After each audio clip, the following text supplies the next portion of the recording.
Let's get the stream stuff up. Okay. And transition. He did it. All mics are not muted. Recordings are happening. We are back. Second part, Dungeon World, episode 1. Big Trouble in Little Temple. Let's get this going. We are in the Temple of the Righteous. That's just the name of the temple, but the city was built around it. But the whole place is called the Temple. That's what people just call it from afar. It's the largest, biggest organization of mankind that this small young world has ever seen at this point. And what was once good is now fallen into depravity. And here we go, one night almost at full noon. It's cool, crisp. What season is it right now? What season are we in as far as goes? I keep picturing autumn, but autumn might not be correct. Maybe because it's autumn here. Maybe because it's in real life it's fall. So, but I don't know. What do you think, Sanguinius? I was imagining like the start of summer when it first starts getting like swelteringly hot. Oh. All the like hills are just drying up and stuff. Yeah. Okay. It's getting swelteringly hot. The hay is really dry and uncomfortable to sleep on because it just pokes you extra. It's not moist, it's damp. It's like so dry and itchy. Okay. All right. So we zoom in and we kind of pan over and we come into. I'm actually going to start with Sanguinius here. There's like this dark alley. And we see this shiny guy talking to this kind of guy that's kind of like crouched over with his hands like this. And what does Sanguinius actually look like? Like, what's his look? So, Sanguinius is a fairly attractive guy. I believe everyone in our party is kind of pretty boyish, but yes, him in particular, he's about average height. He has fiery eyes. He's got a fit build, styled hair, and he has a holy symbol kind of emblazoned across his armor, but it's kind of been faded out. And then he also has this holy symbol emblazoned across his shield. His armor is scale armor, so it just kind of like connects down like dragon scales or snake scales. Yeah, what scales are they? And what are the scales from? And what color are they? Just probably like steel. Steel scales? Okay. Yeah, just steel. Okay. And yeah, I don't know if you can pull the picture up from Roll20, but either way, he's got some like kind of like Duke Nukem, but kind of like styled to the right, or I guess to the left from where I'm looking at it. Yeah. And he's got a big old long sword with a big tang and hand guards, and he's got a shield on him, a couple of packs around his waist here, and other than that, he's just got some drab green, like olive green and navy blue clothes on underneath, and yeah. Do you I mean, obviously your symbol shows, but do you go, I mean, you probably don't go out in the day much now maybe, but do you like always wear your armor with your symbol proudly showing, or do you try to hide who you are when you go out? I mean, I probably show my symbol off proudly. Like, it's for someone like Sanguinius, it's not really something that he knows to hide. Like, he doesn't see it as a problem. He sees it as part of who he is and what he's done. Okay, so you don't really hide it. No. All right. Like the one in the front of his armor is pretty faded, so anyone looking directly at him probably wouldn't notice it very quickly. But the one on the shield, apart from like scratches and scrapes, is pretty whole. Okay. So there you are, and this alley's pretty dark. There's like a seedy tavern next door. There's a lot of guff off coming from there. A lot of there's some screams from ladies who are dancing. There's some music playing. There's a lot of pipe smoke wafting out the doors. And you got some dull yellow candlelight going out, and you're sitting in the alley with a man named Grumio, Grumio, and he's kind of crooked and hunched over. He used to be a clerk, much like Leo, of the temple, but he's been retired for a long time. But he knew all the paladins and all the people. He's been an informant of yours, and he's just sitting there shaking his head, and he's like, "I'm sorry, Master Sanguinius. I have been unable to locate any brothers or sisters in the last week or so. I know you keep coming to me to ask, but it's becoming more and more dangerous to ask these questions. I can understand. There is only so much that you can do. I appreciate your bravery in this matter. It will not be forgotten. He goes, If you do hear of anything, make sure and report it back to me as soon as possible. I will. I'm certain that those who follow Damas are still in their heart with this city. Yes, of course. This new thing that we've been experiencing the last year or so, this coin, has become so valuable. I need coin to buy drinks and things, and the coin helps to spread the word and get people to talk. But having no coin from you to give to them, it's make it difficult. But I will do my best. I apologize. Finding employment, as I am, has been difficult as of late. If you hear anything about potential opportunities there, I would certainly appreciate that as well. I will let you know if I know of any jobs that would befit a man of your station. Absolutely. Because I will, and also will report to you if I hear anything from fellow paladins or clergy members of that nature. Excellent. Well, thank you, Brumio. I appreciate everything you've done for me and for this city and for those who follow the one true God. Thank you. Yes. Thomas, I'd keep probably get up, put a hand on his shoulder, kind of put a hand on my chest and close my eyes, say a small prayer under my breath, and nod at him, and then look off. Okay. And we watch, the camera like is from behind watching it, kind of raises up in the air. We watch you in this dark alley, then the camera goes over you, and we zoom ahead down a maze of dark alleys, and then we kind of come into this really small lit little shack, and we come in and we see two other people sitting around a can of beans or something. I don't know. What scene do we see here, Leo, in your neck of the woods? Oh, you're muted. Muted, sir. It's just like we have like a single candle like sitting on a empty box lighting the room, and the candle's like actually multicolored. It's just been a bunch of candle stumps that we've melted together and put a string into it. Okay, yeah. And yeah, I think we're like eating like tack bread, like travel bread, because we're like low on funds.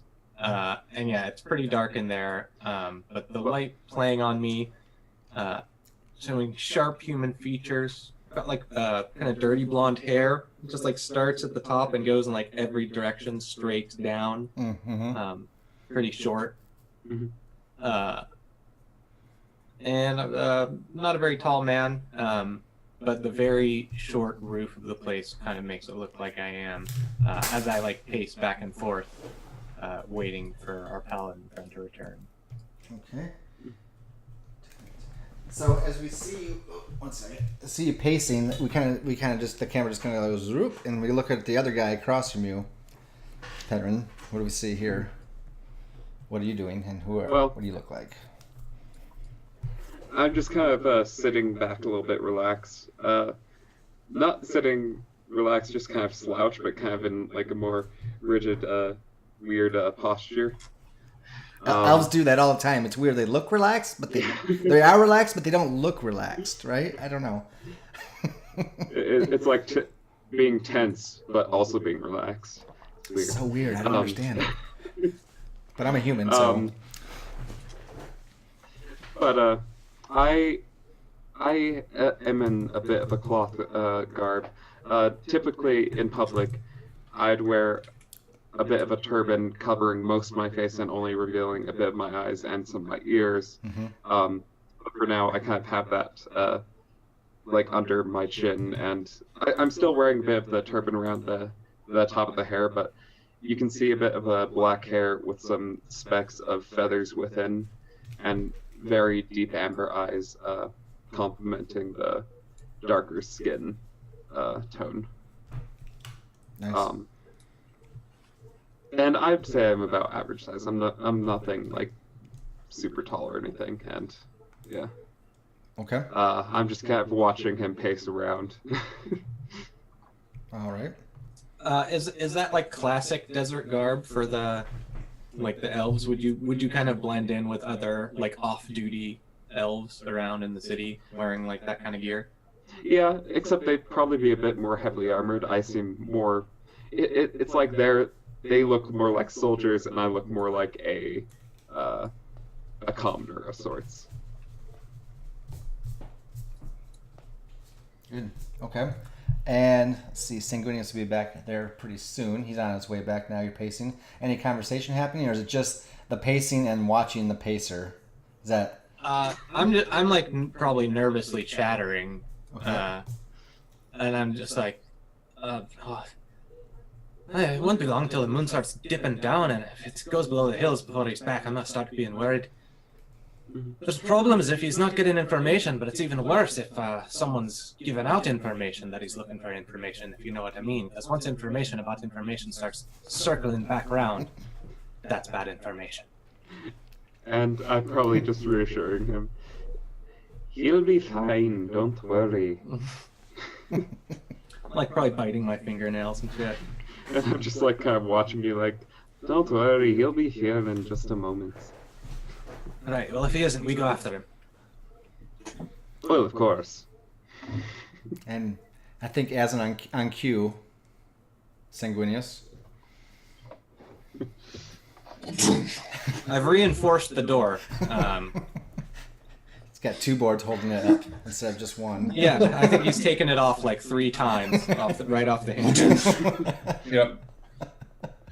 I have returned, friends. Thank goodness. Any news?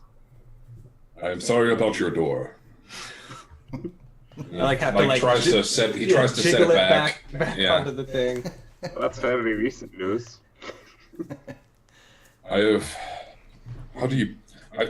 I've spoken with Brumio. Ian, does he know of our location of any of our brethren? I have sad news. Apparently he has not heard of anything. However, I have sadder news. And he kind of turns around and looks at the two of them. It would seem that many of them do not wish to expunge any information or say anything without any manner of coin or compensation. Specifically coin. I do not understand why it has taken hold of the city, but I suppose if we want to get more information on them, we will need something to earn us the money, as it was called. I think the obsession of the coin spreads and grows by the week. Mm-hmm. But perhaps it may be one of our obstacles that needs to be overcome. I just don't understand this coin. Why trade slivers of metal when you could trade for much valuable things, like actual material? Acorn meal? I don't know, anything. Anything's better than metal. Can't eat it. No. It does not make a good weapon. It is too soft. Look, I'm worried that not only these followers are for some reason wanting coin instead of to further the teachings of the religion, but also that all these people that disappeared, are people being quieted or have they been scurried away somewhere? It's very troubling. I would agree. Had I known any of this before I started the search, then I might have a better idea of where to search, but so far, I've not heard from anyone, though. I did recommend that if he knew of any professional opportunities or anything that requires slaying, then we'd be able to take a look in that direction. Well, Pedrin and I, we were chatting a little bit. Seems it's very similar for the elves. They wouldn't give a damn about a piece of circular metal a little ways back until the corruption hit them. You know, they were never interested in any type of trade or even having any type of civil discourse before they left the city be, as long as we stayed out of their lands. But it's worrisome that not only does Gorand come back and spread his disease, but as well to the elves it's happened. Is that true, Peterin? Yes, it is quite a shame. They used to respect power, and while I did not see that as a good thing from them, it was better than this. They now seem to respect material gain. This, as we've talked about, the coin, and their whole way is just changing. They've lost their path. Yes, and it seems to be happening here in this city as well. I see. Yeah. All the source of our troubles is seemingly not Gorand himself, but whatever is affecting all these people. I've been thinking we're not making much progress here in the city. We could do, it pains me to say, go outside the city, back out into the desert. Try to see the source of this terrible rot. You think the dwarves have cursed this metal? Just the dwarves doing the forging of these coins, eh? I do not know. Perhaps once they left something extra for the rest of humanity to make sure that we saw to our downfall on our own. You want to go to the desert right now? Want to It's go summer. to the desert? I don't think is exactly the feeling it is, but perhaps a pressing need to find out what's there. Well, what do you wish to find? Any answers? Any answers other than please bring us coin, right? What say It would you, seem so. Simple? I know you've faced the dangers out west, but the deserts are unknown to us. With our guide, I think we could make it.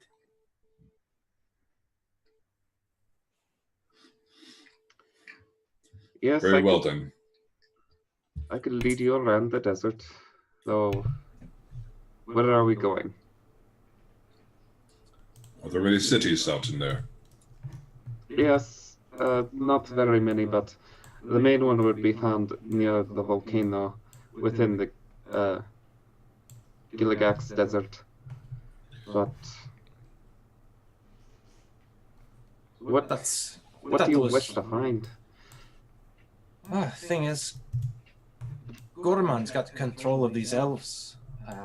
If he was to lose support of them for any reason, things would be made much easier for us here, restoring the balance of power back to the church.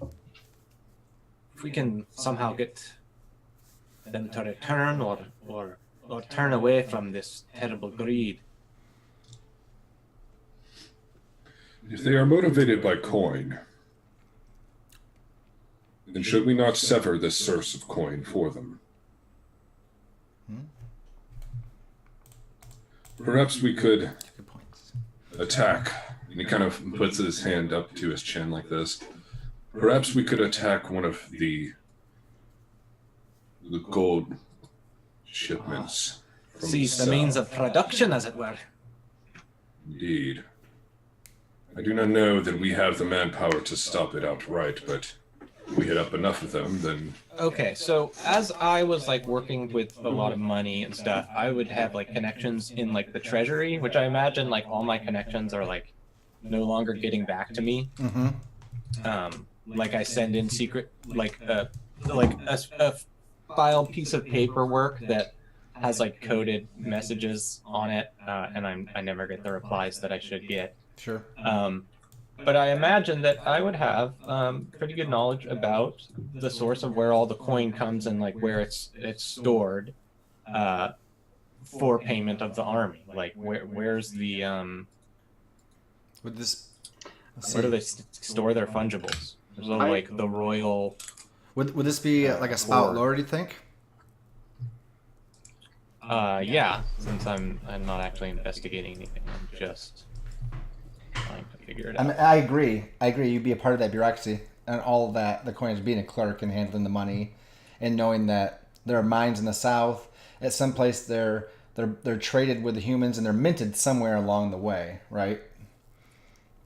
I think we could Start us off with a good roll, man. All right, where's my character sheet?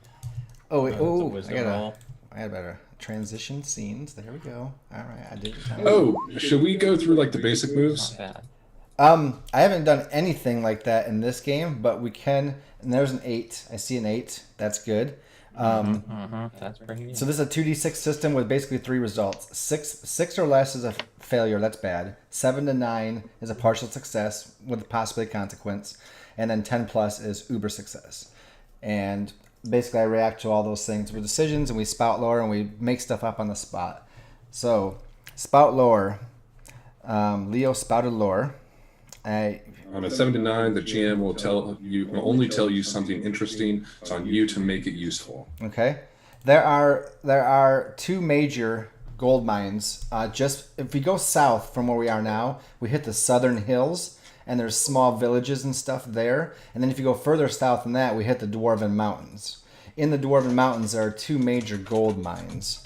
And what you know is the gold is brought from there, and the dwarves ship it to one of the cities, one of those small cities, which at this point is now growing because of this, in the southern hills, one of the human cities, and that's where the gold is deposited. And in this city, this human city in the southern hills, the gold is actually minted there, and then brought under guard to the Tower of Righteous to be dispersed amongst the community. And that's the ins and outs of the gold production. And in turn, the Tower of the Righteous provides things like griffin pelts and clothing and other fashionable things that the dwarves are now taking up because they're becoming materialistic as well. There we go. Okay. So as he's like suggesting this hit him in the gold. Hit him in the idea. gold. It's like, well, there must be, north of the Dwarven mines, there's a small city where they do most of the minting. So there at the forges, they must have all the materials, everything to stamp them out and pour them out.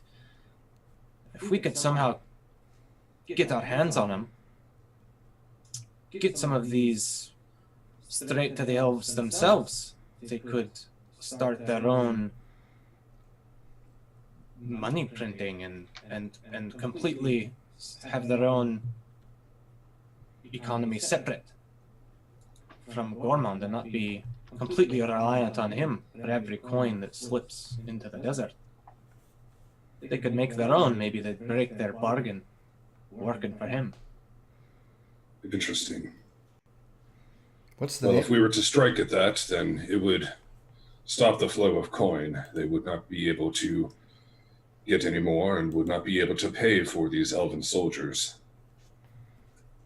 I think it is a good idea to consider, as well as going into the desert and figuring out the source of these elves' power. Let's see, district names. What's the name of this city in the south? Since I can't Let's find say it. Negarond. Spell it for me. I'll type it out. Yeah.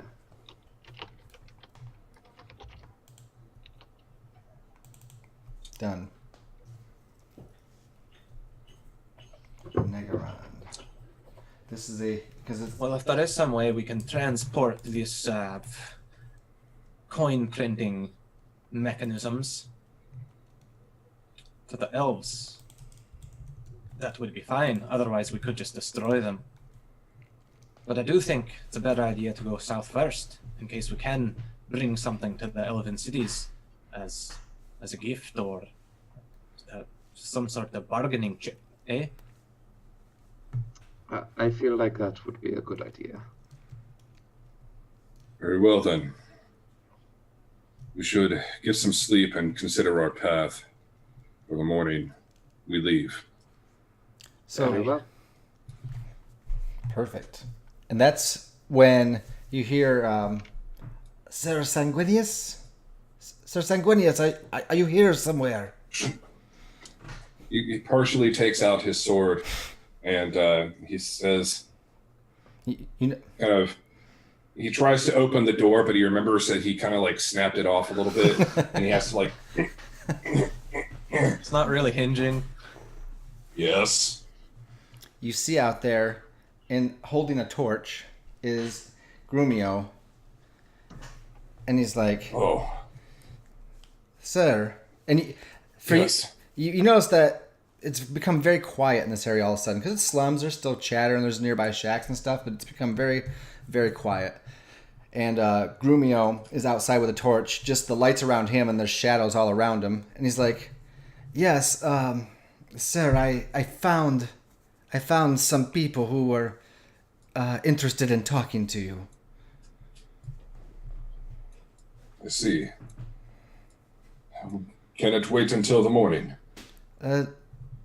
He kind of like looks behind him and then looks back. He's like, no, I'm afraid not.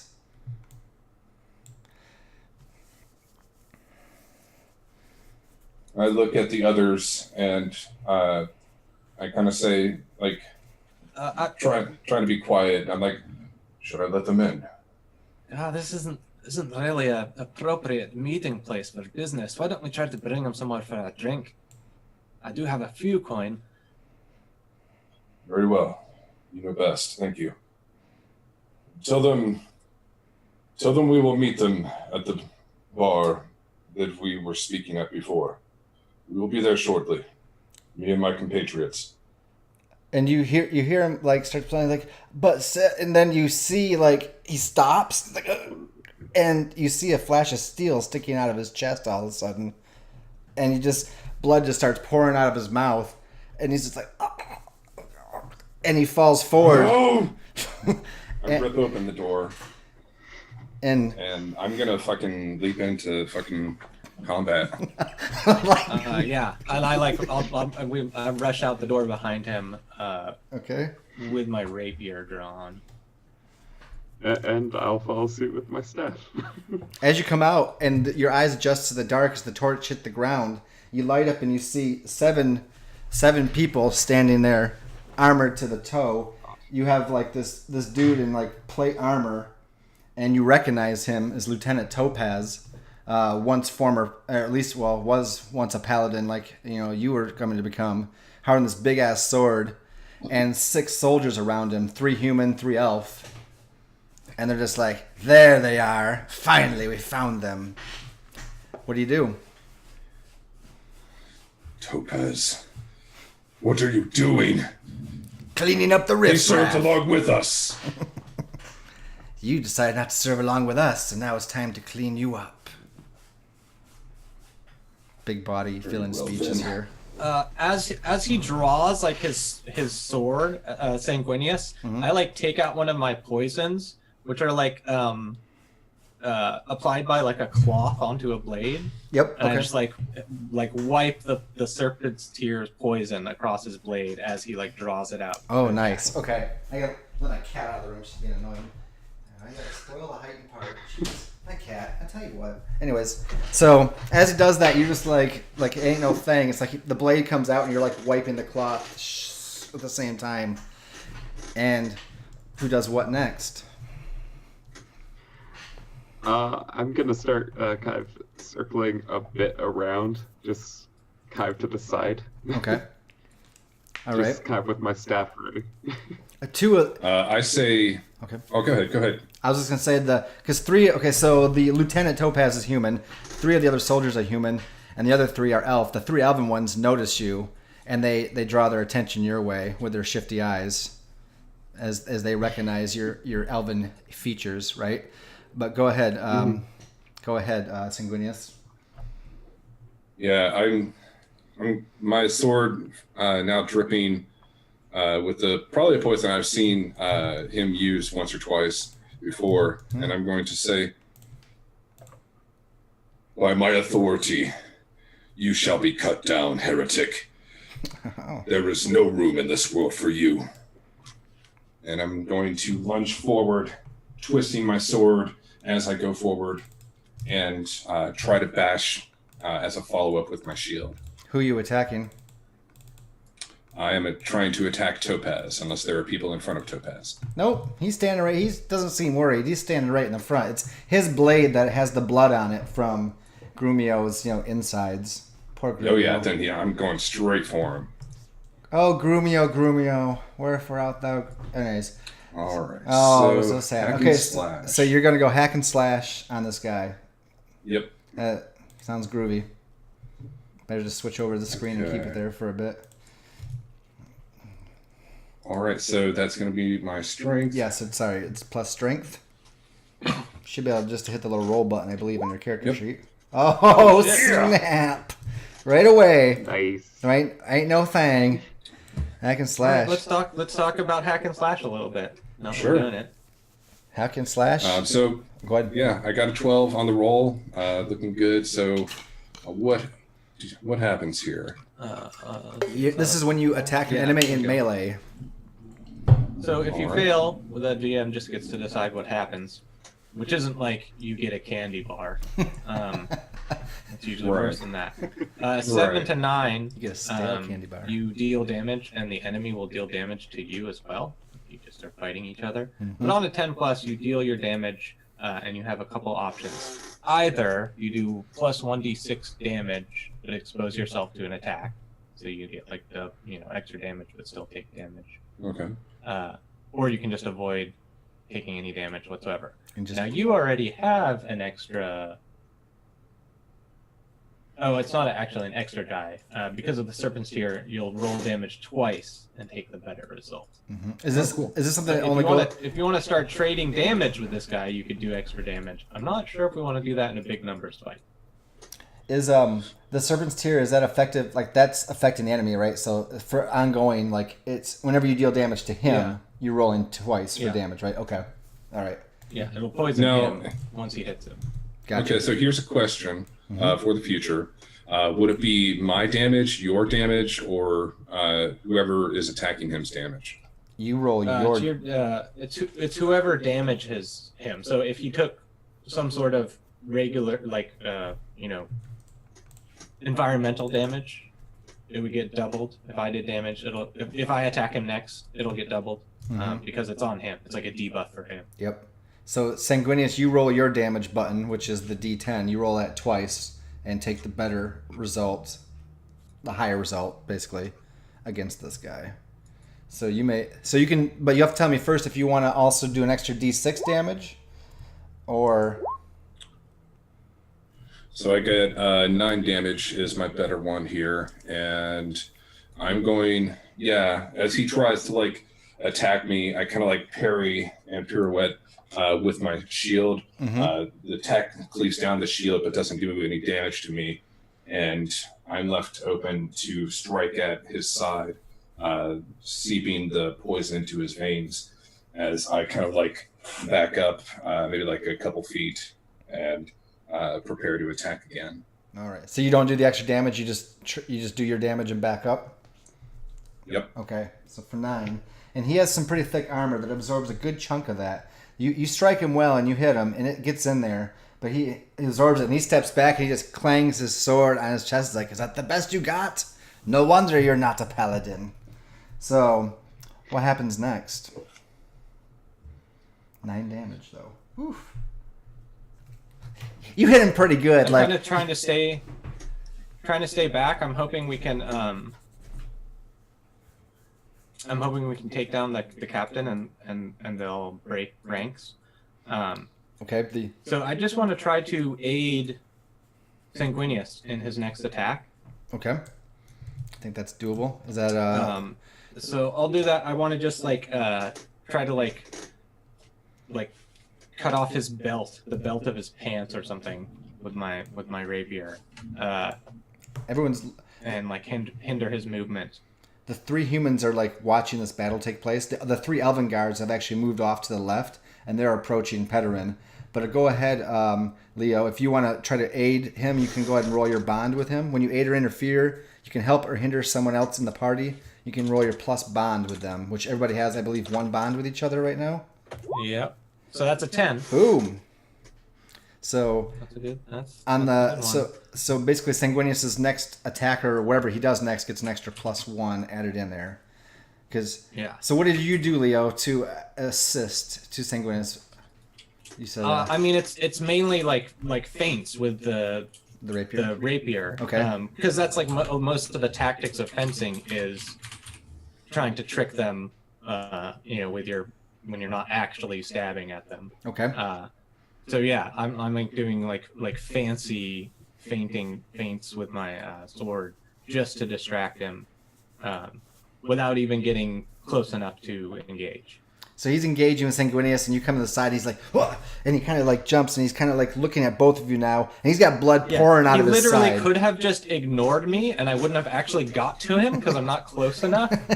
But it is enough to Yep. he has to worry about it now. And Tobas has got like this huge gouge of blood coming out the one side because he's like barely a scratch. He's like pouring like 500 psi out of his side. And then Pederin, you have these three elven soldiers approaching you. What do you do? I'm gonna be like, oh, you know of the creatures of the desert, but do you know of the bear? And I'm gonna transform into a bear. All right, tell us about this druid power. It has to be. So you are connected with the forest and the desert animals, right? Yeah. So I'm connected with the forest animals and such, and I can only turn into the creatures of my land. Normally, you'd only have one land, which would be the one that you're born of. Mm-hmm. But as an elf, I am kind of born of 2 lands, both the forest and the desert. So I can associate my form into any of the animals of either the desert or the forest. All right, and this ability is called Shapeshifter. And when you call upon the spirits change your shape, you roll plus your wisdom. On a 10, you get to hold 3. On a 7 9, you hold 2. And on a miss, you hold 1 into addition, whatever I say. So go ahead and roll plus your wisdom. All right. So you turn into a bear with feathers on your head and amber eyes, and you get to hold 2. And I get to assign you some moves that you get to do. So I'm super curious about your bear feathers. First of all, is like I have a couple options I want to suggest. You know the like wreaths that you of like leaves that people will have that's like a half arc, could be like that, or just like sticking straight up in like a kind of crown thing would be pretty cool. Oh yeah, I like that. I like a crown of feathers. Yeah, that's pretty badass because it also gives you another like 6 inches of height. All right, so you have the 2 moves you're going to have is Intimidating Roar and also Maul. So you just basically spend the hold to do those things, and yeah. And I'm not sure, do you get to do more damage when you're in animal form? I'm not sure that you do. I mean, if you can specifically write a move to do that, Okay. If a thing, if a thing has flesh, rend flesh. If a thing has flesh, you can rend it. It'll do extra damage. So that way it wouldn't damage a rock golem more or something. Okay, that makes sense. So yeah. But that's the kind of thing that, takes practice. Yeah, it's kind of like how it explains, like, if you transform into a cat in front of an ogre, you're not going to be very effective against it. You're just a small thing and against this huge creature. Okay. Well, then you got Maul, which we know what bears do with that, and then you have Intimidating Roar. So now the Elven Guards stop and they're like looking at you like, what is this? We've not seen this in our land before. But they don't back off either. They're just facing this enormous bear. Okay. And then they hesitate for a second, and then they continue their advance, but now they spread out a little bit to surround you. And they pull out long swords and shields. and you can see their eyes. Their eyes are different than what you're used to seeing your elven people. Their eyes have become red. Like these elven eyes are red in these guards, and their eyes like swim almost like they're made of liquid. The pupils are all distorted. It's weird. It's not what you're used to seeing. It's not natural. Not natural. At the same time, like maybe a little sexy though. I mean, yeah. It's like that evil sexy where you're like, ooh, that's evil, but I kind of like it. Femme fatale style, yeah. I mean, if you're in a candlelit dinner and the mood is set right, that's one thing. But the glowing eyes and candlelight goes very well. Yeah. Kind of like how you see Anakin's eyes all yellow in the final movie. That's sexy. You know it. So what do we do, Petarin? What happens now? They start to circle around you. One's straight in front of you, one's going to your right, and one's going to your left. They got their shields raised high and they're advancing in. Well, I'm gonna do an intimidating roar to hopefully scare off a few first. All right, so you spend one of your 2 hold to do an intimidating roar. Mm-hmm. And I think that works. I think it just happens, right? I haven't studied the druid much, but basically, you spend. The roll was already successful. So. Okay. Yeah. Okay, so that's how it works, so I don't have to actually... You get everybody's attention. You just bellow in the slums, and you hear screams from nearby houses, and more candlelights blow out as people are hiding. And, like, Topaz is like, what in Damas's name? But then he returns back to the battle he's currently having. But the 3 elves that we have, the 3 elven soldiers, they're just like, no, this is not right. We can't face this. And they back up. They back up behind Topaz and stand down from you. Okay. So, Sanguinius. Topaz, after he regains himself, reapproaches you, but he's very wary of Leo on his side, off to his right, so your left. What do you do?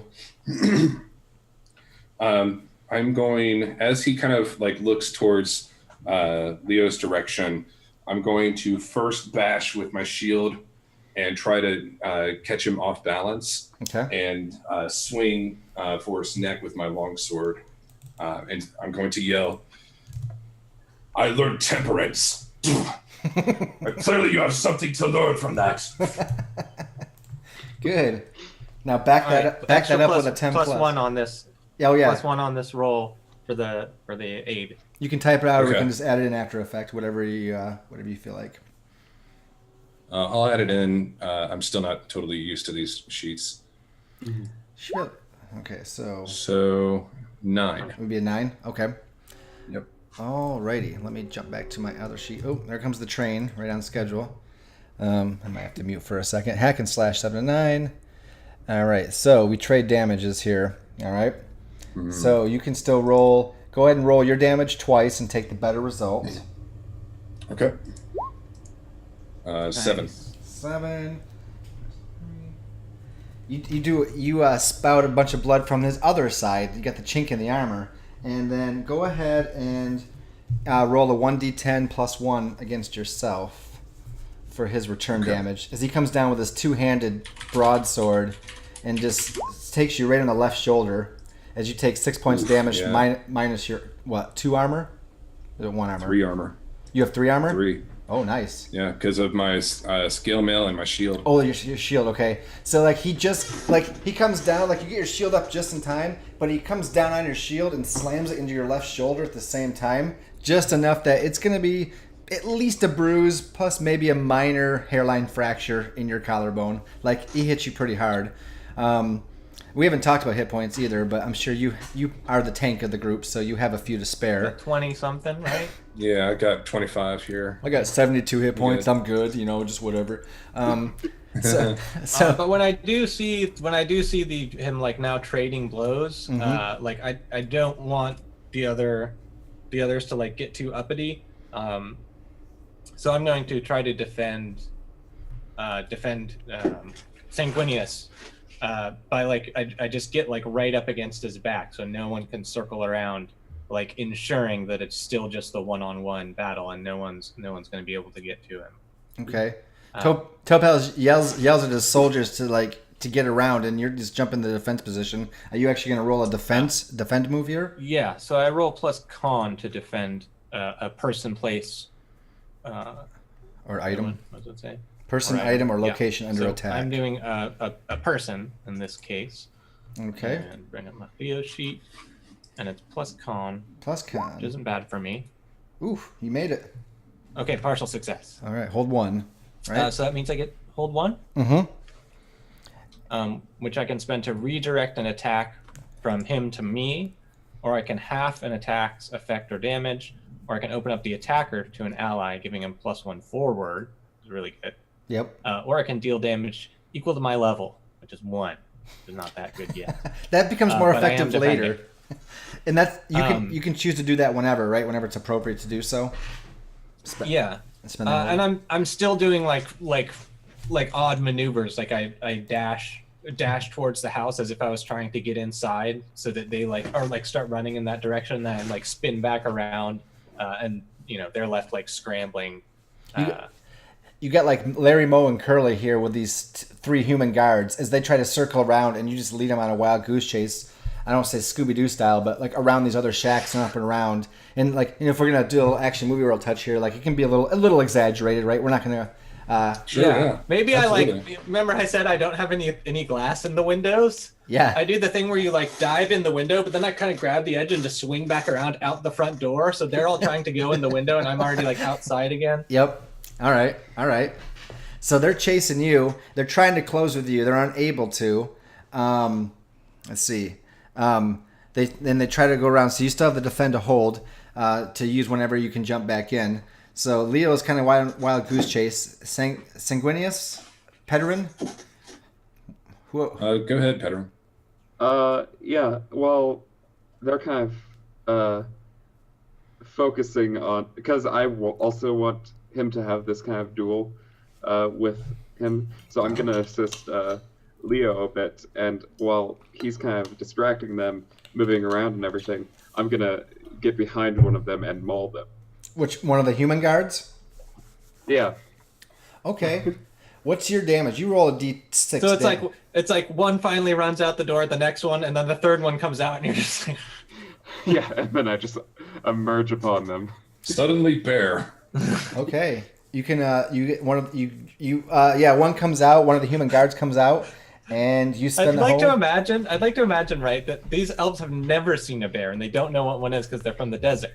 But maybe there's like a very small mouse that kind of looks like a bear in the desert. So that's all they have to like go on. They just think that you've turned into like the most enormous, like... You're a dire mouse. Yeah, dire mouse. Dire sand mouse, man. No, sand mice. They can get into your shacks. They eat away at the wood. They make nests. But this thing is ferocious. I didn't know they got this big. And They burrow in the sand. what's up with the feathers? So yeah, one of the human guards runs out right into your waiting jaws. You can roll your d6, and you can also roll an additional d8 of damage. So you can roll a 1d6 plus a 1d8 as you catch one of these human guards in your clutches. And then after that, let's see. So you do 6 damage. What's it look like as you tear this guy limb from limb? Well, I'm just gonna descend upon him and then just like bite into his neck efficiently, like as an animal would. All right, and blood just pours out from both sides of your mouth, and his head just goes lopsided, and this guy is he's toast. And at this point, you spend both holds, so you go back to your druidic form with a bloody maw. Then I just like wipe the blood from my mouth. Haven't had a meal that good in a while. All right. What do you look like under there? Are you like all fucked up or something? Under the turban. Under your mask and turban. Well, I have a normal face. It's just the fact that my hair and everything have feathers interwoven like in me, and also my deep amber eyes, as I've stated. I was imagining your feathers kind of like we had the kind of crown thing going, so I imagine they kind of like came up over a part of your face. Like, ooh, yeah. Like just brushing like up through over like in kind of like you probably have a very sharp jawline as an elf, so it like accentuates this like sharp jawline with like these little frills. Yeah, I like that. So you like keep it like wrapped up a little bit, so people don't see. Yeah. All right, Sanguinius. Topaz is angry now. He's breathing heavy. You've taken a little bit of damage. He's like, you're a heretic, and you'll never find your way back. He goes, Damas's days are done here. It's Walla now. And she has the city. She has the tower. And he just screams as enraged as he charges you for a final onslaught. What do you do? What weapon is he using? He's using a large two-handed sword, like basically a huge broadsword. Okay. I was imagining he probably didn't pull it out of me yet, and he was saying this and trying to saw it deeper into my shoulder. Oh sure, yeah, just a lockdown. There's and then you must die. And then I try and push with the shield, get it out of me, and I want to try and grab his hands because it's the shield is two parts on my arm, so I still technically have a hand. Yep. I want to try and grab his arm and just say, I was always part of the city, and the city is part of me. But you will not see the day. And just stab right into him. Run him through. Yeah. Let's see what happens. So do you want me to jump in with this right here? With a little ruling suggestion? Sure. Lucas? Oh, no, yeah. No. Tell me. I'm open. Yeah. I'm like a book. So he definitely needs to defy danger with his strength to pull the blade out. Yep, I forgot all about defy that's danger. very dangerous, because if he fails that, he's gonna, like he was saying, he's trying to saw into him, and trying to move the blade away is dangerous, because if he gets it out and then it gets back in, that's gonna be way worse. He's not enduring, so he's he'd probably gonna need be... to defy. He's in danger. He's suddenly in danger. He's definitely in danger. We've been doing hack and slashes, but that was a specific attack by him, like you stated. Yes. So he was at that point in danger, and I would guess strength. Since he specifically said pushing the arm away. Yeah, because he's not enduring, right? So it wouldn't be con, and So he's not trying to. That's one of the interesting things about this system for anyone watching. Yes. Is that the way he words his actions is going to dictate what stat he uses to roll. If he had just said, I run as fast as I can or jump out of the way, he would roll dexterity. But instead he's utilizing his strength as a paladin. I agree. We'll defy danger first, and then, depending on if you're still alive, you can hack and slash back. All right. All right, here we go with the defy danger roll then. Plus strength, yes. And thank you, Virgil. I'll be getting plenty more of these things. Oh, shit. Boom. Nice. Always rolling well. Thomas is with me. Yeah, so he just shoves the fucking sword aside. You just push it aside, you grab his wrists, and then you can try to go in for the kill. As Damas is with you. This paladin, or maybe in your eyes, this former paladin, or even fallen paladin. This traitor. This heretical traitor, yeah. And hack and slash it. Yeah, and I even call out, I'm hoping this will be the last peg, so I'm no mercy for the wicked. So, Leo, you gave me 1 or 2 on that. Yeah, it depends on what he says he does. I am defending. So I'm defending. So what I'll do is I'm going to hold and wait. And if you get hit back, I'm going to have the damage is my plan. Okay. Okay, so, yep. All right. In that case, I think it's a +1 from him, taking his pants off. So I don't think he got a chance to put his pants back up. Yeah, do we get a +1 for that? Did you knock his pants down? No, let's just go. You know what? Fine, that's fine. If you distracted him in a means of getting in and knocking his pants loose when Leo was originally trying to distract him, I'll give you a +1 to damage. But you have to roll your damage twice, and then he's going to deal some damage. Then you're going to roll 1d10. What did I say? +1. +1 on me. Yeah. Back at yourself. So do your damages first. Shoot. 11. See, yeah. Now let's see what his damage is. All right. 1d10 +1. 6 divided in half -3 is 0. Divided in half. I completely defend him. I get in at the last second and just barely tink with my rapier, knock his blade so it swings over his head, and the final blow goes 11 damage goes in. And even though he has some good armor, that 11 damage goes well past what he has left. So tell us this, narrate this final spot here as you take out Lieutenant Topaz. I'll go first, and then you go second, Leo. Is that okay? Okay, yeah, go start it out. All right. So I push it out of my shoulder, and I turn the shield kind of like this, and the blade like this, and I reach into his arm. I pull him away, and I say, I am part of this town, and this town is part of me. Something you would never understand or come to see. And I just run him. I try to run him through, like right through here and out, but he dodges around and kind of twirls with his great sword. Yeah, I jump in and I'm just like, no mercy for the wicked, and like ting at the last second, like, and he's like sends his, with all his like huge sword momentum, is like just like left wide open, and like his whole side is completely Susceptible. exposed. Yeah. Yeah, I imagine he kind of like tilts backwards a bit from the force of this tiny little sword from this somewhat small man, and I just run right in, having regained my posture, and jump and just slice right into like right here, running him through. And by the time my sword hits the ground, he still hasn't fallen to it, and I just pull it out and he crumples.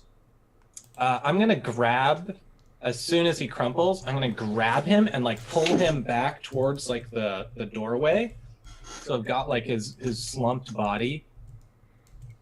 And I'm gonna like cover his face and mouth, like as if I was stopping him from speaking. And I'm gonna point my rapier at his neck. Everyone just back off, or he's gonna be dead for good. Oh, I see what you're doing. While I'm doing this, can I also actually try to feel for a pulse to see if he is dead or not? Sure, he is. I mean, I'm assuming he's dead. Yeah, he's definitely dead. Okay. How do we? Yeah. So I'm also kind of like bumping his legs and arms a little bit, trying to make it look like he's still moving. So, can we say you're defying danger to not get attacked by making them not attack and using your charisma to? Yeah, sure. Yeah, that actually sounds great, because we are in danger, and this could end the danger. I could defy it by being charismatic. That sounds great to me. Very well. Okay, good. I'm trying here to see if we can. I just stand up, twirl my sword around, Fancy. drop the blood off of it, and take up my stance again, like right next to Leo. Okay, here goes. Oh. Uh-oh. Failure. Hey, that's XP though. That was bound to happen soon. Mark experience. Thank you for reminding me. Failed rolls. I will. All failed rolls of 6 or below mark experience, plus other things you can earn in game to get experience, which are things we'll ask at the end of the session. So you learn from your mistakes, and let's see. So what happens is like, no, Topaz is dead. That's obviously a fake. And then the rest of the 5 rush in, and they bull rush into Leo, knocking him and dead Topaz into a shack. So Topaz, his huge plate-mailed body, falls on you and pins you to the ground. And you got like these 2 human soldiers looking over you. And then the 3 elven soldiers have put their backs to that door and have separated you guys from each other. So Pederin and Sanguinius are on the outside. Leo is trapped on the inside. What do you guys do? Okay, so is there still 2 humans and 2 elves outside, and then 2 in? There's 3 elves outside and 2 humans in, because only 1 human is dead. Okay. And Topaz is dead, of course. So, better cross his name out. Oh, 2nd character to die. Cool. 3rd. Wow. Okay, so what do you guys do? Pedro, what's going on? You see this puppet show that is like, no, I'm not much of a city dweller. I don't see these shows, but that doesn't look real to me. I'm like flopping his arm around and stuff. It's a failed weekend at Bernie's thing. Stand down, company, stand down. Well, as soon as they bull rush in there, and the guards, the elves block the path, I'm like, it's looking a little tight in there. And then I'm gonna turn it into Cobra. Oh, snap. Yeah. And let me just roll that. Alrighty. I imagine they like Money. slam. We go into the shack and it's just this little shack and it's just like rocking back and forth. See, Oh, the it's nice. roof is about to fall off. All right, let me go back 10. up to the Drew. So you get to hold Beautiful. 3, I think. So you can hold 3, and you turn into this brilliant-looking sand cobra. What coloration is your cobra? I mean, yeah, go ahead. What's he look like? Is it like a sidewinder? Yeah. It could be a rattlesnake, a cobra, anything. Wow, made up. Yeah, I'll go with that. I'll go with cobra, and instead of like the normal like cobra appearance, like while feathers would look really weird on a cobra, I'm kind of detailing with the scales, like with the cobra hood being like the feather scales, Yeah. Yep. and of course complementing with the amber eyes, Nope. as always. That's fine. Yeah, you definitely have I would say poison bite for this, and also quick escape. So if you're in trouble, you can just jet out of there, or you can definitely have your poison fanged bite if you connect, and you have 3 hold.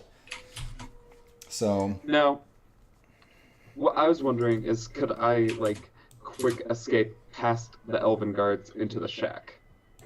yes, I would say so. Okay. I would say that you could spend 1 hold to get inside. Like you just slip right between their legs and inside the shack immediately. Okay. So you do that. Like the elves again watch you just go into snake form. They see it this time. Like they really see it. They're like, he is a natural. Is he from Arta? I don't know. And then there's Larry, get him. Mo was like, no. I used Larry, Mo, and Curly back in Apocalypse World, didn't I, Sean? Yeah. Yep, you did. I'm just gonna. I love the priest. Anyways, so now we got the 3 elf stooges here. They died too, by the way. Yeah, they're great. And then they just watch this cobra. They kind of step out of the way. They're just like, they want to stab, and maybe they do, but you just slither right through them, and you're inside the shack. Leo. Yeah, I'm going to You killed Topaz, you son of a... try to get like out the back door,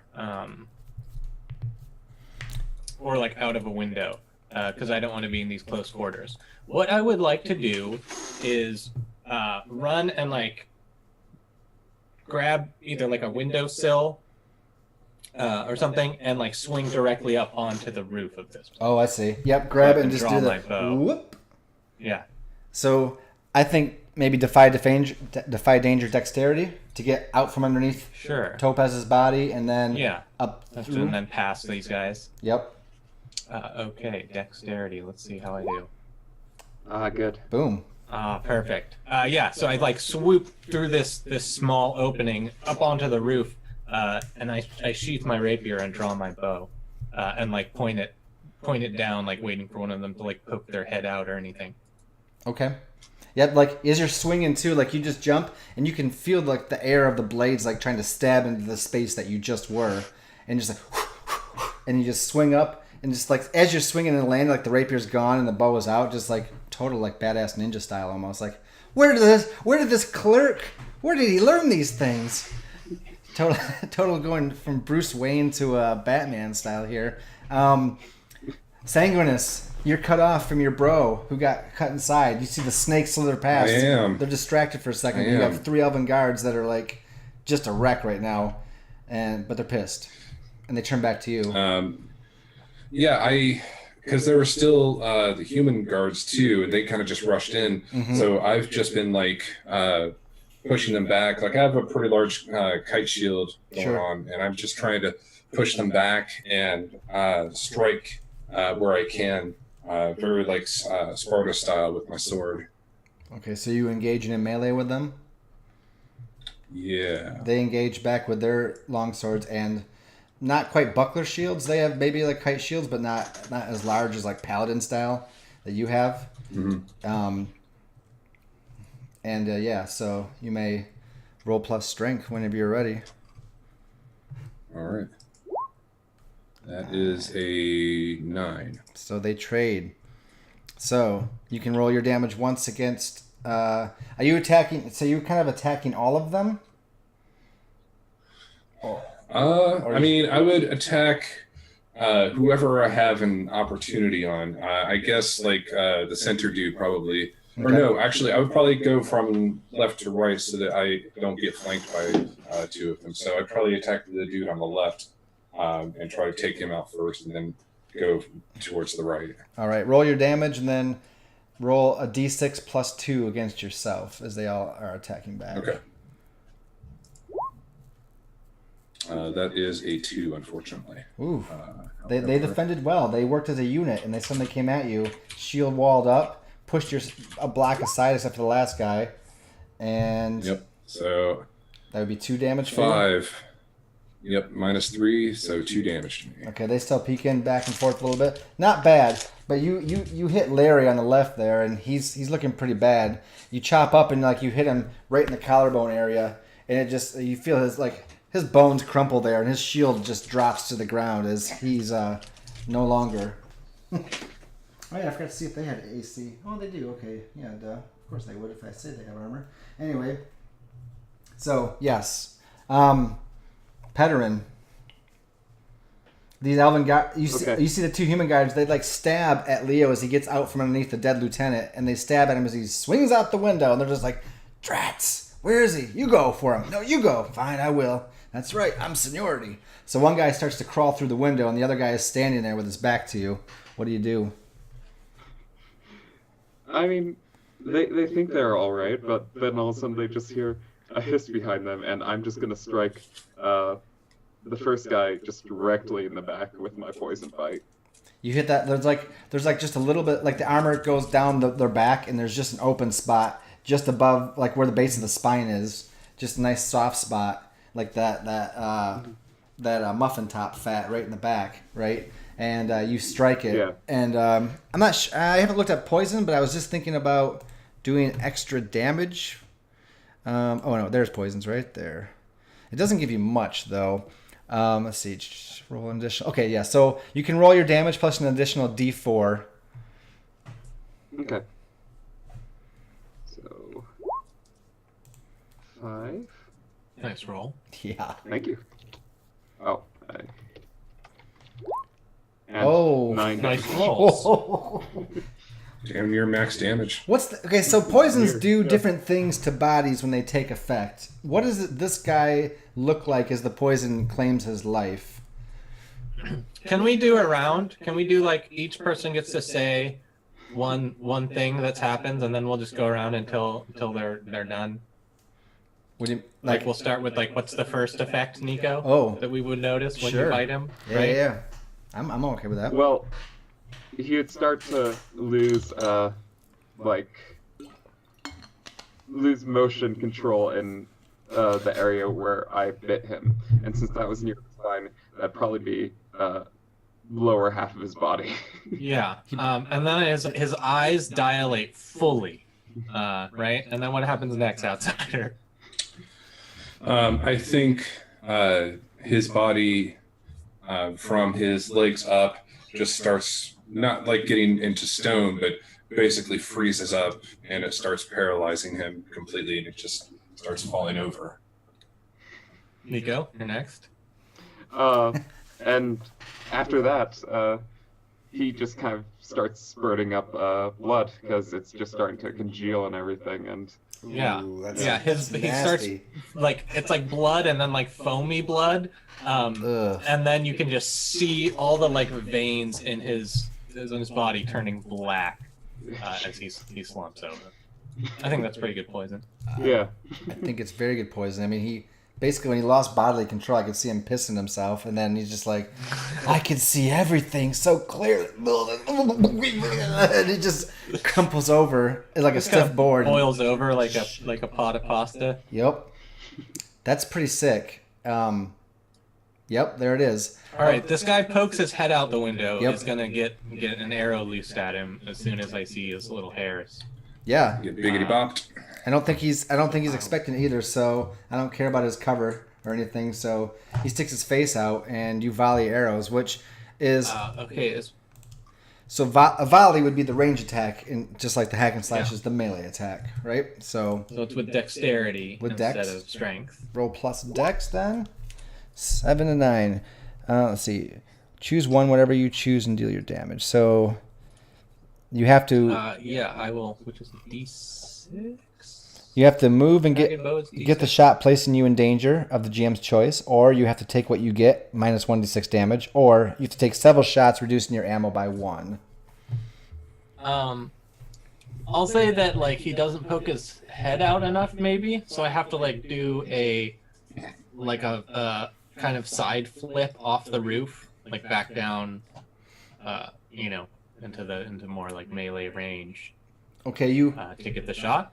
That sound good? yeah. So you kind of like do this. Take the danger position. I think yeah, you do like this kind of like you jump like this, like off the roof, like you do like a cartwheel, like a roundhouse, like this, and you come off the building, and you can get the shot, but you might land on the fence that's nearby and hurt yourself in the process.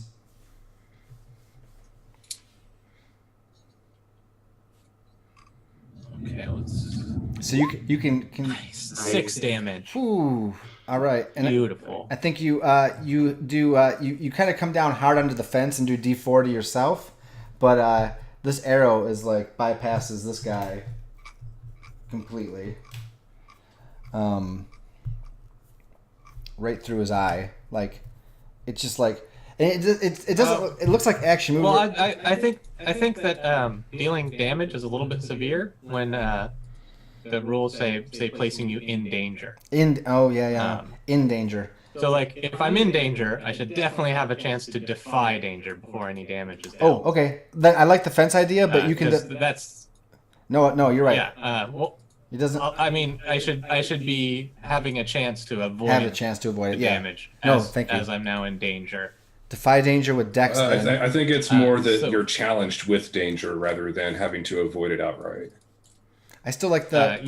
Often I'll say, all right, yeah, you land on the ground and you're now like surrounded by the guys or whatever, or when you land, you realize that there's no good escape vector any longer, or such. But yeah, if you want to do the fence thing, we could do like force a defy danger right away. No, I like Want to do that? Yeah, I was going to say you can I'll stick. just try to land on the fence and not like on my balls on the fence is the goal.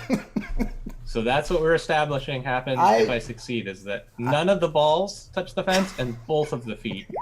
Break a leg. Oh snap! Wow. That's okay. Yeah, there we go. Yeah, so now I'm like balanced up on this fucking fence looking even doper. Okay, Like thank with you. 1 foot, like Karate Kid style, like just like land up and just boom. As you shot the arrow in midair and took the guy through the eyeball, and he just juts back and falls dead right at Pederin's feet, or scaled snake body. Sorry, no Yeah, feet. the bottom scales. Yep. My And it is bottom scales. Yep, they call them. and Leo's just sitting there on the top of this fence post with one leg, just with the bow, just like it's like yeah, and that's it. He's toast. Yep, good rolls.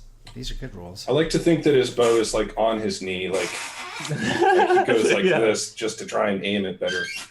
Yeah, like it's a full stabilization maneuver. Yeah. Mm-hmm. Yeah. Sanguinous. It's you and 3 dudes still. All right. There's the snake I'm gonna behind. try and take out. Did I manage to take out this dude on the left? He's still. That was me. Nope. You didn't hit him very hard. That was, if you would have done a little bit more, he would have Okay. been down. But he's still up. He's hurt. You hit him, like you said. You crumpled like his collarbone on his left side, so his shield arm drops, which definitely takes Okay. away his armor. So he's more vulnerable. But yeah, In that case, since his shield dropped, I'm going to take my sword arm from the top and put it under and strike kind of like through here into him. okay. Hack and slash it. Uh-oh. Oof. Dang. Mark experience for yourself. All right.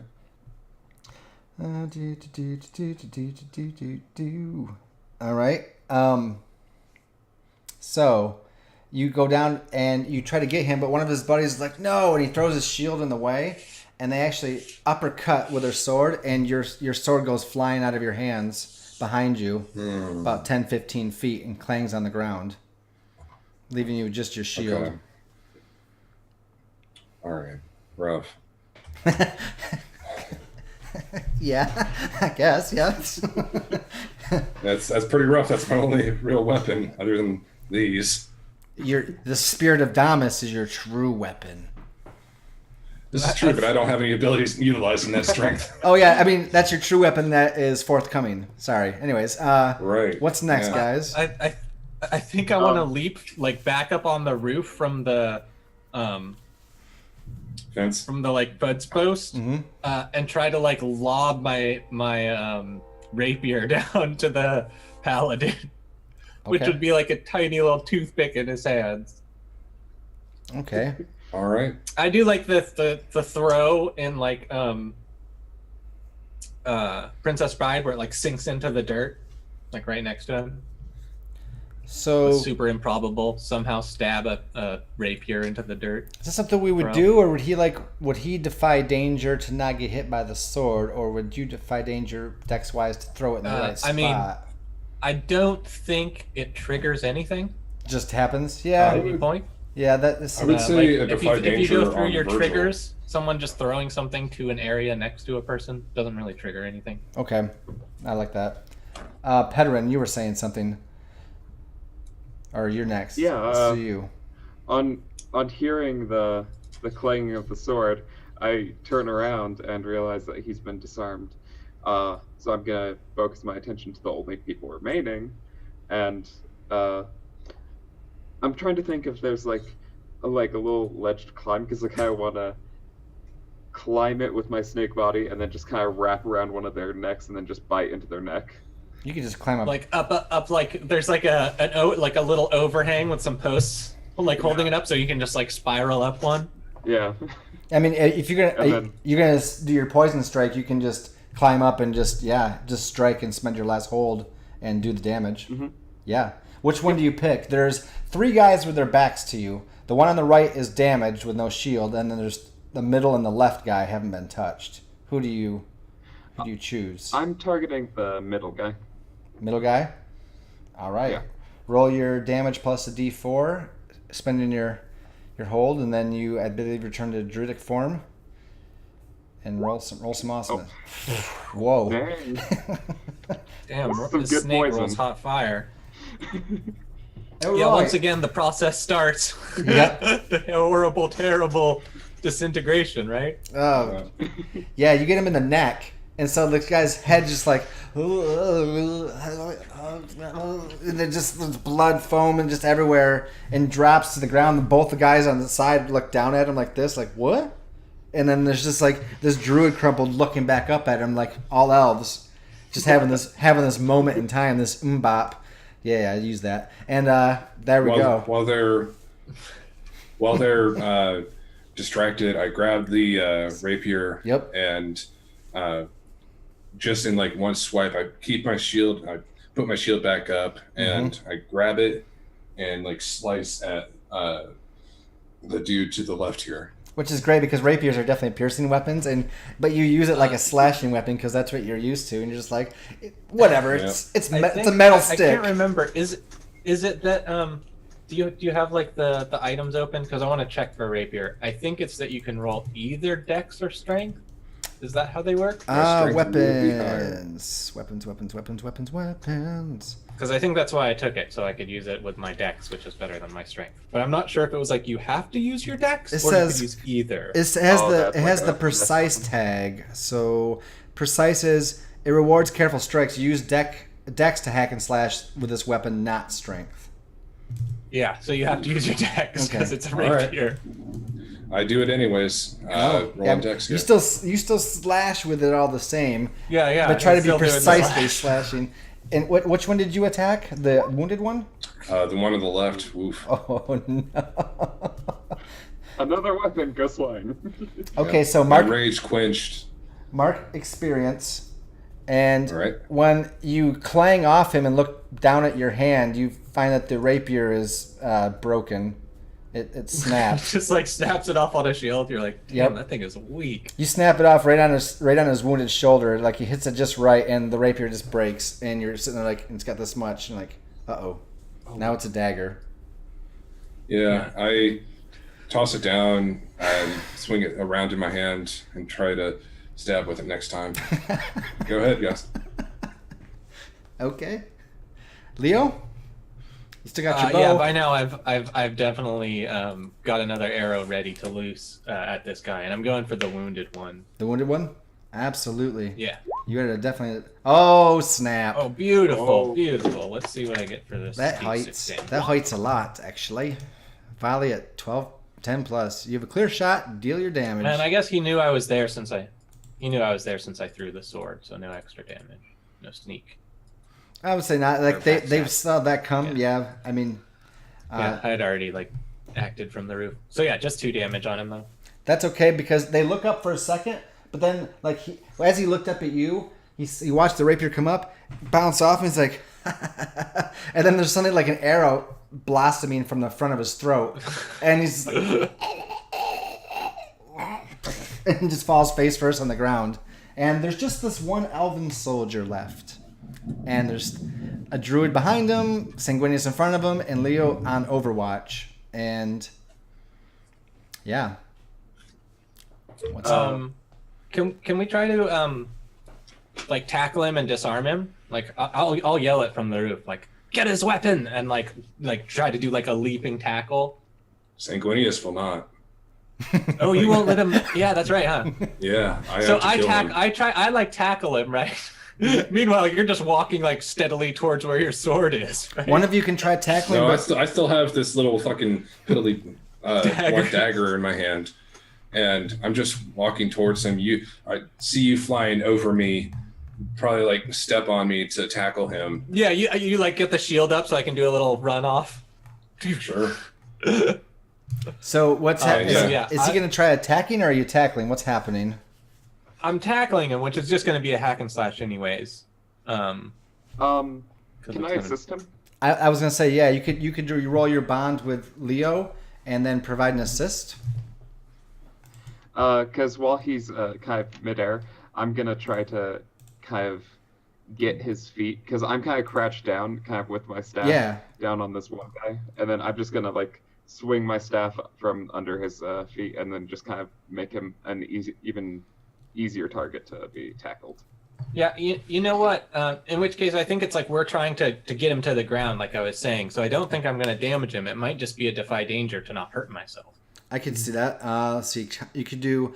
I mean, you could do defy danger, like maybe con to endure, because you're just going to flop on this guy. Yeah, because I'm slamming into him. That sounds good to me. All right, go So, ahead. yeah, I just there's the staff on the under the heels. Go ahead and roll the aid. Yeah. See if we can get me a +1. Is that gonna be a dex or a strength? It's just a 2d6 plus your bond, which you have one Plus bond one. with Leo, right? So you roll with a plus Yeah, we should one. always have should pretty much always have a +1 to aid. Oh, dang. Okay, no bonus.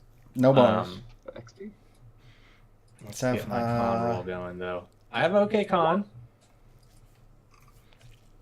Partial success. Okay, because he failed.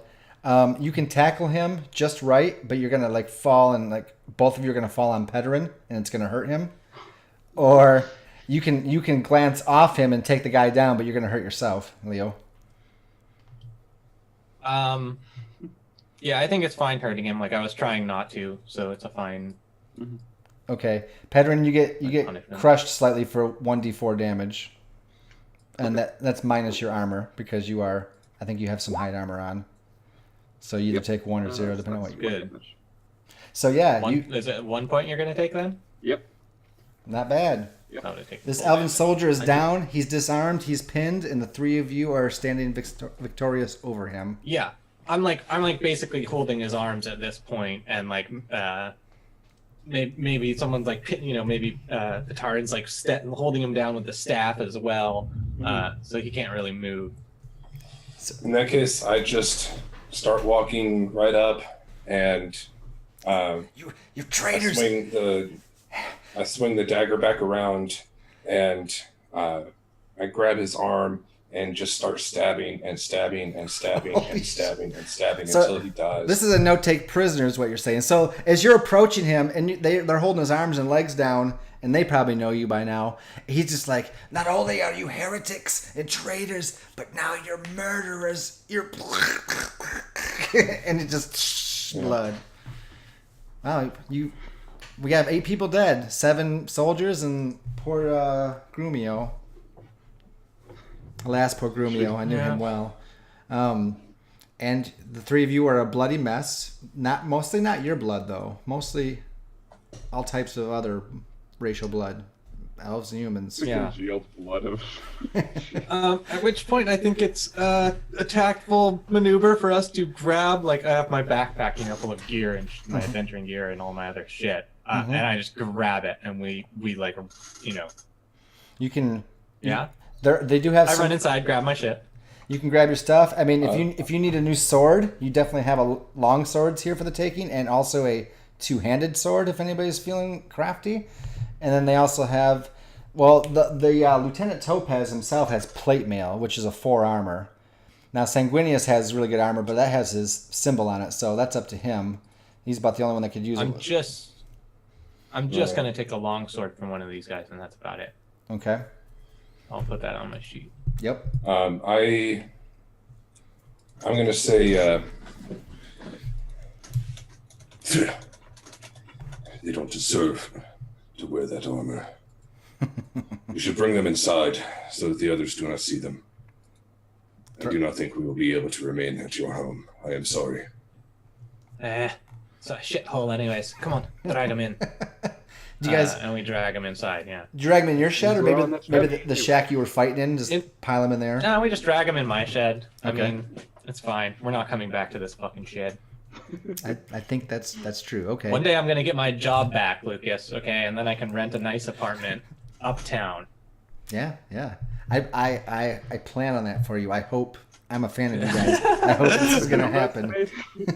And I think as we see them like gathering and throwing these bodies in and re-grabbing gear, the camera pans up and pulls away at night, and we see these 3 shadows or figures like running into the night of the city as we pull back, and we see like an alarm being rung and like other guards rush into the scene, and our 3 heroes disappear into the night. And that's the end of episode 1 of Dungeon World: Big Trouble in Little Temple. We have some end of game questions to get, which I'm going to pull up right now. And I think that's good. Let's see. End of game special moves. Let's not level up. End of session. Okay. Here's where you guys get XP. Oh, this is something I meant to tell you before. Because you guys have been around the block and stuff, you have to get... It's 7 experience plus your level to go to the next level. Then you reset it and go, right? So you guys are level 1. You need 8 XP, I believe, to level up. I was gonna say, just because I want to make this action movie and get you guys going, that everybody starts with 3 experience because you've been there before. You've had some. You're not brand new. So 3 experience plus what you've earned up to this point from failed rolls, plus whatever we do right now. Okay. So, end of session. I have a couple questions for you guys. Did anybody resolve a bond that, and this means completely explored, no longer relevant, or otherwise? Did anybody resolve a bond? And I know it's only first 1, but you never know. Does anybody feel like they resolved a bond with somebody else? I think I want to change my bond with Sanguinius. Okay. From Sanguinius cannot be lost, I will jump in to protect him, to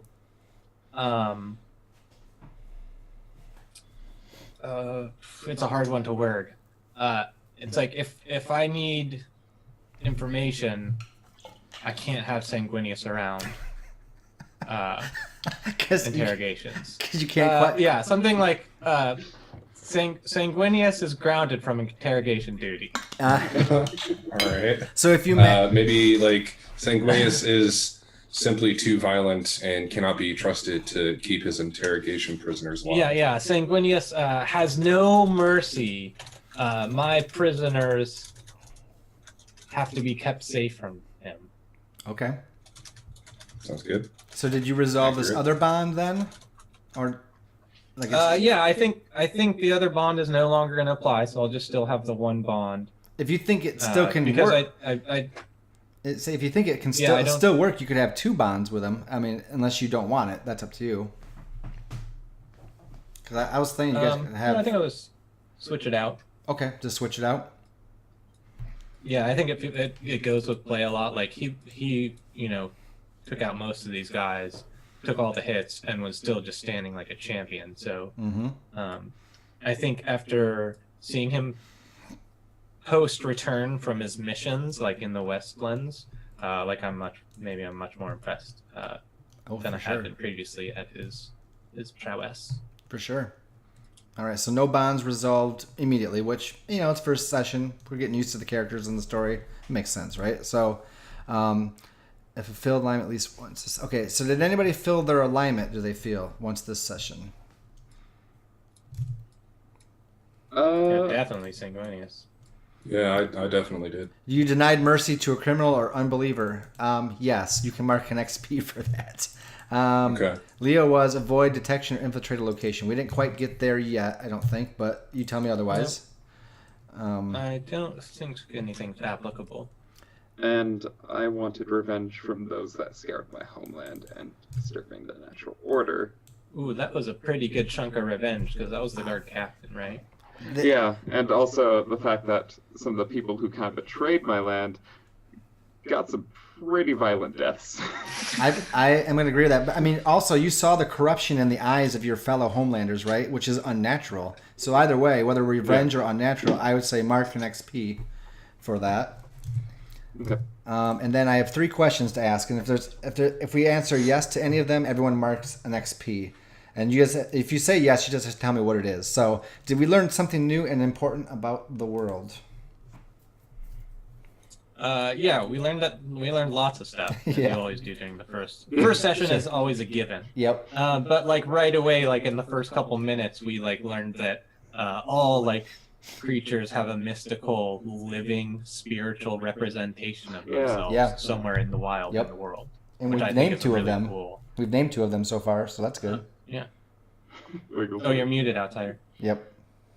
Oh, I would also say that we learned where the gold was being mined from, and how it was being shipped to the city.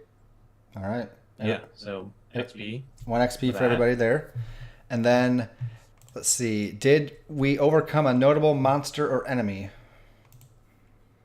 Oh, Yeah. yeah. I think the guard captain was Was he notable? pretty scary. Yeah. It was, I mean, full plate armor, full regiment of guards. I mean, I definitely knew him, so taking down a traitor is definitely one of Sanguinius's biggest imperatives.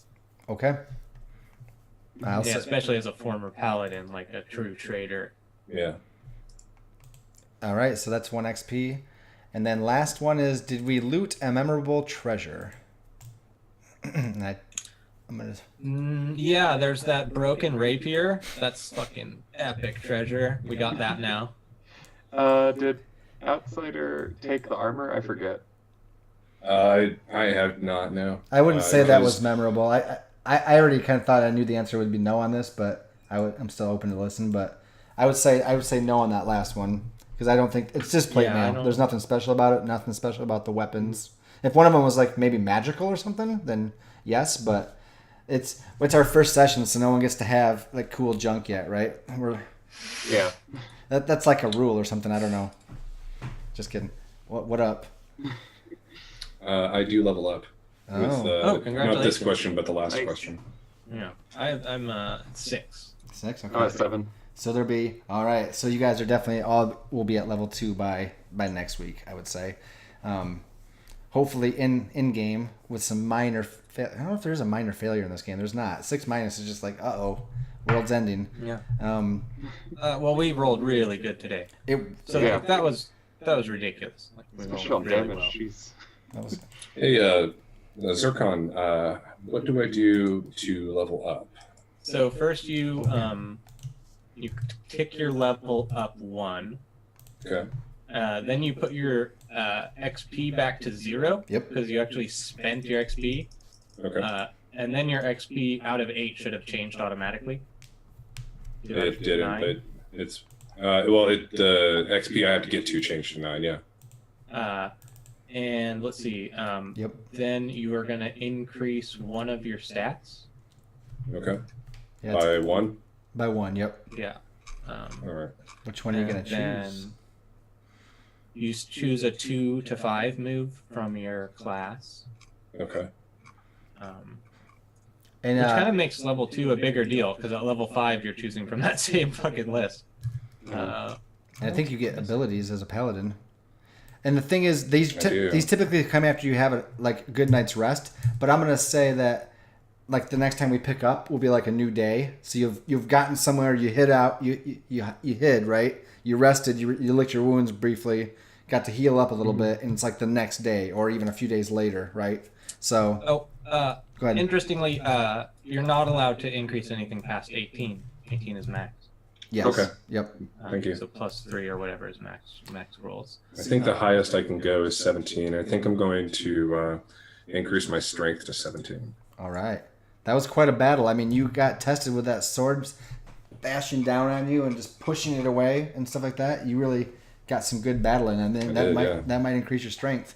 And if you want, we'll save your because you have to make a mission, right? You're gonna have to declare a mission. Yeah, we didn't even. I mean, I think we would have done something like declare a mission to destroy the gold facility, or we would have done something if we hadn't got attacked, right? Disrupt the gold shipments, yeah.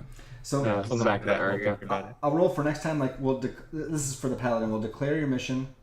We'll hear your new ability that you pick, and then also about your new paladin clerical powers, right? Because you get like level 1 cleric spell access and the rotes, I believe, as well. But we'll look at that. Hear about spells, and then that'll be it, I think. And then as the other 2 level up, we'll hear their stuff, so they can look ahead because they're both very close. And I think that's it. We're not over by much, so yay. Good cliffhanger. Well, not cliffhanger. Good ending to a first episode. Yeah. So we'll do some outros. Oh, cat. Not as angry of a cat. Sleepy kitty. A very nice looking sleepy cat. kitty. Very gentle. Yeah. Ah. Makes me want to love my cat, but she'll just attack me. Damn. So, what's your cat's name? This is Sniffers. Snippers? Yes. Sniffers will smell something, and rather than like a cat who will be like smelling, Sniffers will be like so loud. Like I can't even make the sound as loud. I wish he would do it. Come on, smell something. No. No, just give you kisses. Such a good. Sorry, kid. Dad. I'm just gonna give you kisses. Sorry. So, my sister, 14 years ago, for an early Christmas surprise present, gave me a kitten. Now, this is when I had just started dating my wife at that time, and I was living with another bro in an apartment. So I was at the age of irresponsibility, and my sister gives me a kitten, to live in an apartment, and says, a baby animal a to baby care for. For 2 growing up men to care for post college, and that was Lord of the Rings. Like that's when it was out, right? That's when it was hitting theaters. The first one, the second one. So my cat was beautiful, but she was all evil incarnate. So I named her Precious after the One Ring of Power, and that's the backstory. That's the one you saw earlier that hissed at us, me, chased at me. Yeah. So there's my story. We'll share more cat stories. My other cat is named Yuki. Yuki. And I just I like the name Yuki and named my cat that.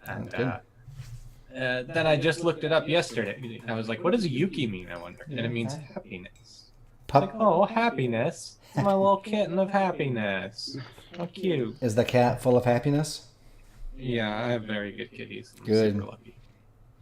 I'll show my other cat some other time. She's opposite of Precious. And we'll have more cat stories and dog stories from our players ongoing. So be ready for those tales next week and beyond. Tales. That's a double entendre. Anyways, more tales. All right. So anyways, I'm Lucas. This is Lucas G Variety. Thanks for joining me in the community. And I have a little poem rhyme to outro, but I didn't get it done in time. Oh, hey! I didn't even mean to do that. Yes, brilliant. Okay, so anyways, go ahead and let you guys outro your stuff. Sean, thanks for joining. Go ahead. Save me. Why is there so much pain? Dungeon World. Hi, I'm Sean, also known as the Outsider, also known as Ultra Lazuli, and a bunch of other names. I'm not the devil, but anyways, go check out my RPG synthesis. It's being developed at patreon.com/synthesize. You can also support the development of that system as well. It's narratively driven, kind of similar to this game, but there are some significant differences and stuff. Aside from that, you can hit me up on Discord. I also do paid DMing every now and then. So hit me up whenever you want to try playing a game with some of your friends. Do it over Roll20, Fantasy Grounds, whatever. Other than that, I hope you guys have a wonderful rest of your weekend and upcoming week, and we'll be back. Thank you. Neko, shout out. Hey, I'm Neko. Don't really have much to shout out. Mostly just a player. Happy to be a part of this, and You can just claim that you have a blog, and no one will even go check. yeah. Check me out. Say it's like something really weird, like cherry farming. Like, check out my cherry farming blog.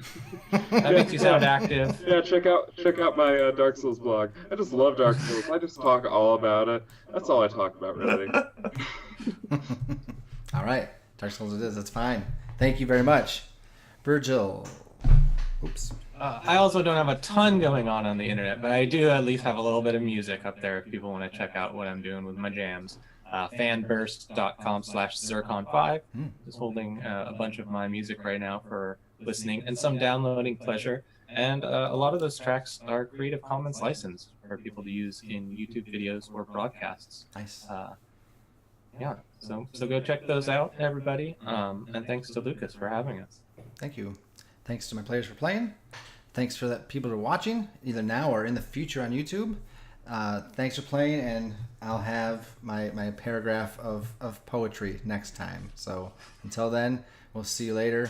This is Dungeon World signing out. See ya.